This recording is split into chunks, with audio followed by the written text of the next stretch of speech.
Hey,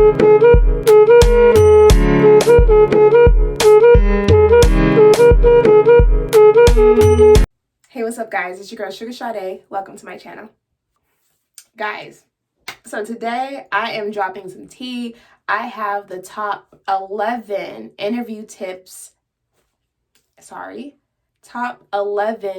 questions that I have been asked during my new grad journey and during my interviews that I've been on. And I'm going to tell you guys how I answer them. The reason I'm doing this video is because when I was looking for help for interviews and how to prepare, I felt like a lot of people on YouTube they would say things without really saying things, but I'm here. I want to be straightforward. I want to tell you exactly what they asked me, and I want to tell you exactly how I would answer them, because I want you guys to be fully prepared, and I want this to be as least stressful as an experience for you as possible. That's what we're here for. All right, number one interview question that they never fail to ask, and it's the most annoying question, and it's the most uncomfortable question to answer, and it's actually, tell me about yourself. You know, it's so annoying. And that question is annoying because it's just almost like a date when they're like, oh, tell me about yourself. And it's like, what do you want? Where do I start? What do I say? Am I bragging? Should I brag? Should I downplay myself? That's why this question is so annoying, and so many people actually fail at this question. So what I do when they ask me to tell me about yourself, I start off by saying, hey, look, I'm this type of person. I say few qualities that, I have this experience, I had clinical experience here, I had an externship here, I worked here. I love this field. I've wanted to work here in this hospital or this blah, blah, blah place for this long. And my passion is patient education, because I feel that if a patient isn't educated on their condition or they don't fully understand it, then there's no way that they can prevent it or treat it truly. And it's just going to be a never-ending cycle. So I always try to mention that. And I'm a nurse that is, passionate about patient education. I do this, and that. And after you're done bragging about yourself, and please do brag, but humbly, but brag, then I end by flattering them. End it by saying, and I'm so grateful that I've had the opportunity and that you guys have given me the chance to even interview with you guys. I hope that, I can get this job. They like that. Butter their biscuit a little bit. Next question they're going to ask you, they're going to be like, okay, cool. I know about you, but why here? Why do you want to work here at this company, at this hospital, at this facility? And this is where your background research comes in, and why it's so important to know about that place, because you can't explain why you want to work somewhere if you don't know anything about the place, right? So this is where I would come in and be like, you know what, I really I feel like I really connect with the values of this hospital. I know you guys really strive for excellence, and you guys are big on research and continued education for your employees. And I really believe in that myself. I want to go back to school. I love research, and I believe in providing excellence, and, just incorporate yourself in how you match up with their core values. And that's what you tell them when they say, why do you want to work here? You can also say if it's true, like, I've always wanted to work here. I've applied 5 times, and, this is just somewhere that I've always trusted, a hospital I've always had faith in, and I think of highly. So why would I not want to work here and be a part of that? Number 3 is tell me some of your strengths and weaknesses. This is another tricky question, because it's like, do I want to tell them something bad about myself? And the question is no.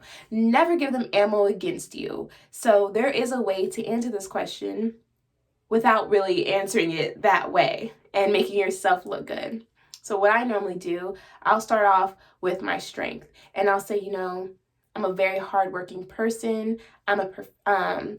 Whatever I do, I give it 110%, right? Something along those lines. And then I'll go off and say, but my weakness is that because I am such a perfectionist and like I like to be very independent, sometimes I don't ask for help as much as I should. Of course, I know that if if it's really a serious situation, I will ask for help. But if not, then I try to do things on my own. And sometimes it may take me a little longer to, figure it out because I'm doing it on my own. That's a good one because it shows that you are independent and that you care about your work and that you are a perfectionist and you are going to try to do something first before asking for help, which is a good quality. They don't want someone who's lazy and is just going to always not want to try to do anything on their own and always be like, help, help, help. But then again, they don't want someone who is going to rather make a mistake rather than ask a question. So that's why I clarified at the end that if it does get too far, I will ask for help, but I do always try to figure out things on my own first. So, I've answered the question, but I've also kind of like bragged about my work ethic at the same time. Another question that really, really threw me for a loop and for the first time in my life during an interview, and I was almost like stumped. And during an interview, you don't want to like be there sitting there like, forever. So I was really like had a mini heart attack and had to really pull something out of my butt. And that question was, tell me about a time you failed, or tell me about a time you made a mistake. And I was like, wow, there is no way that I could switch this question around. I have to talk about a time I failed. And on top of that, I couldn't even think of a time I failed. I was like, what? So what I said was, I try to pick the least bad story possible that would not make me look like, of course, you don't want to pick something that's going to make you look like a negligent nurse or a negligent employee or something like that. So what I said was, one time during clinical, I had an obese patient and I had to give a heparin injection to the patient. And my preceptor was watching me. And I knew in my head that this patient had enough fat around their abdomen that I could go in at a 90-degree angle and not hit any organs or anything like that. But I know by the book, of course, that for a sub-Q injection, you're supposed to go at a 45-degree angle. So even though knowing that, I went in at a 90-degree angle, which was fine because this patient had enough fat. But afterwards, my preceptor pulled me aside and told me, hey, you're supposed to go in at a 45-degree angle. It was fine in this patient, but I don't want you to start building poor habits. And because what if next time you're so used to going in at a 90-degree angle, you have this super frail and small and super skinny old woman, and you go in at a 90-degree angle because you've been doing that, you've been practicing that, and then you do hit an organ and now they're bleeding, internally. So that was the scenario that I brought up because nothing truly came of harm to that patient. And I expressed that I knew that what the real rules were. And I just said that what I learned from that, I learned to always go by the book because you don't want to practice wrong practices and create bad habits. Another common question is, tell me about a time you had a difficult patient and how you dealt with that. That's very common. I usually tell a story about a patient that I had. It was actually not the patient that was difficult. It was the patient's family member that was difficult. And the patient had a foot amputation, and I guess according to the daughter of the patient, she expressed concern to the hospital and to the doctors about her father's circulation in his feet and all that stuff. And everyone reassured her, oh, it's fine, we're monitoring it, blah, blah, blah. And then turns out like he has to get his foot amputated now. So she is super upset, she doesn't trust the healthcare system at this hospital anymore. So lucky me, I had her, and I was providing wound care to the foot. And this lady was on me like white on rice. Anytime I came in the room, she was quizzing me. She was asking me the proper procedures and what the interactions with this medication are and everything. She was demanding to see the chart, which she cannot do because of HIPAA. But she was just very rude, very distrusting of me and staff. And it was very hard to deal with. And I said that the way I dealt with it was I confronted her in a polite way. And I said, hey, it seems like you're very upset and you're very uneasy. What can I do to help you? What can I do to make you feel more comfortable? How can I ease your mind?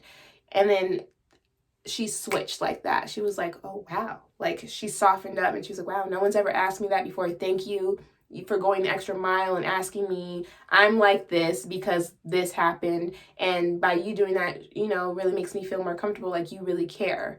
And after that, like, the rest of my shift was smooth with her. So that's a story I always tell during the interview for that question. Next question is, name a time that you've had conflict with a boss or a coworker or classmate. And this one, I didn't say I don't know, but I said, you know what, to be honest, I have never had a conflict or issue with a boss or classmate or coworker, and that's just the truth, and that's okay to say. I haven't. I get along with a lot of people and I don't make conflicts. So, but what I did say is, if I did have that situation, what I would do. And I said that I would just be upfront and basically, almost like the last question, address it and ask, how can I help you? Like, how can I make you feel better? How can we come to an agreement? What is the issue? Instead of getting defensive, politely ask them, hey, what's going on? How can we fix this? And come to an agreement. Another common question is to tell me about a time you went above and beyond for a patient. They want to know that you're a type of nurse that goes above and beyond for your patients, right? A story I tell is, I tell a story about how once I had this patient. He was a super nice guy. And then I went in like mid-shift. He was super rude, super cranky, and I had to do his blood pressure. And when I touched him, he was soaking sweaty, like soaking wet with sweat. So I thought, that's weird. And immediately I was like, you know what? He's a diabetic patient. Let me test his blood sugar. So I went, got the glucometer, tested his blood sugar. It was 30. I was like, oh my gosh, Then, and this was when I was still in clinical. I wasn't even a nurse yet. I was just a nursing student. So I went and told my preceptor. She went and got the charge nurse. We got some, IV, glucose to get his blood sugar up as fast as possible. And you know what? I always tell that story because it shows that, I'm observant. I went the extra mile for my patient to take into account their mood and their sweatiness. I could have just ignored it and be like, oh, he's just sweaty. Oh, he's just cranky. And then who knows what would have happened if, we didn't catch that and we didn't treat that low blood sugar. So that story really highlights that, I'm observant and I pay attention to my patients. Some jobs may even ask you specific clinical questions. For example, once I got asked about insulin, and if a patient has a blood sugar of 60 and they have NPH and regular insulin ordered, what are you going to do? Are you going to hold it? Are you going to give it? All this stuff like that. I've been asked, what are the steps if you find a patient having a seizure? And I just, explain the proper steps. Okay, make sure that there's nothing in their path that could harm them. Make sure their clothes are loose and non-restrictive. Put them on their left side and hold them and provide blow-by oxygen until they stop. Make sure they're on the floor. Make sure they're not like up on a chair, like on a bed where they can fall down and hit their head. And while you're down there holding on their left side, make sure to protect their head from banging so they don't get other injuries. There's countless clinical questions that they could ask you, but those are two of the ones that I've been asked. Another question is, where do you see yourself in 5 years? Now, if you're applying for Loma Linda Hospital, do not say, oh, I see myself working in the ER at Kaiser Hospital. Why would they hire you? They already know you're going to leave. Don't say that. Even if that's the truth, don't say it. I usually say that I see myself as a nurse practitioner because I want to go back to school. And so that's what I usually say. And I work in psych. So I want to be a psychiatric nurse practitioner. And that favors me well because they know that I want to be in psych, and I'm going to stay in psych with them. With other people, you know, if they're saying I want to work in the ER or something and they're applying for a psych position, that doesn't really look too good on them because they know that they don't plan to be there. And we want nurses, you know, that are going to provide the hospital with longevity. Because a good team is a team that's well seasoned. You know, that's the best team. So maybe say something along the lines like you want to go back to school, or you see yourself as a charge nurse at that hospital, or you see yourself just as a staff nurse still at that hospital, or, you know, say something along the lines that's going to favor this position that you're going for now. I've also been asked about my past jobs that I've had before this, and that doesn't always have to be nursing, because as a new grad, you're not going to have that, really. You can talk about your clinicals, or you can talk about externships that you've had, but they also want to know about any long-term jobs that you've held before. Maybe it could even be working at a pizza shop. It could be being a waitress. Why? Because those are, or working in a shoe store in the mall. Those all look good because it shows that you have customer service experience. And that's exactly what nursing is. You have to have great customer service. We're waiting on people, and we have to do it in an appropriate manner. So if you have that experience, they know that you're used to this, and you know, it's not new to you. They know that you're a hard worker and that you can keep a job for, especially if you had a job for years. Definitely talk about it, even if it's at Pizza Hut. It looks good. It shows that you stick with jobs and that you are reliable. And last but not least, number 11, why do you consider yourself an asset to this company, and what can you bring to the table? Why should we hire you? What are you bringing? Hello, right? I usually say that I will bring a sense of, you know, teamwork. I'm a team player.